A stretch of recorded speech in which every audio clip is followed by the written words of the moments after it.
70 millions de soldats, plus de 20 millions de blessés, 10 millions de morts et la chute de 4 empires, russes, austro-hongrois, allemands et ottomans, la Grande Guerre a été la première guerre totale du XXe siècle. 28 juin 1914, l'assassinat à Sarajevo de l'héritier du trône d'Autriche-Hongrie par un étudiant serbe de Bosnie entraîne une réaction qui, par le jeu des alliances entre grandes puissances, fait basculer le 3 août le monde dans un conflit sans précédent.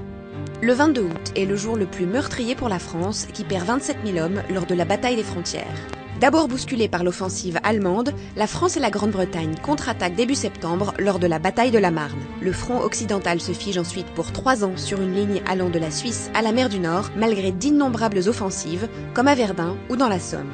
Face au blocage du front de l'Ouest, Churchill lance en 1915 une expédition des Alliés contre l'Empire ottoman dans le détroit des Dardanelles pour établir une jonction avec la Russie. Mais la campagne se solde par un échec sanglant.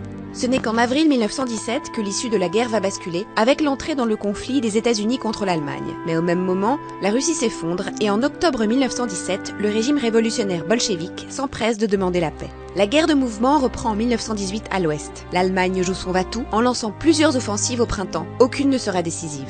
Au début de l'été, les Alliés renforcés par les Américains prennent le dessus et forcent l'armée allemande, épuisée, à battre en retraite. Le 11 novembre 1918, c'est la victoire des Alliés. L'Allemagne signe à Rotonde un armistice qui est en fait une capitulation.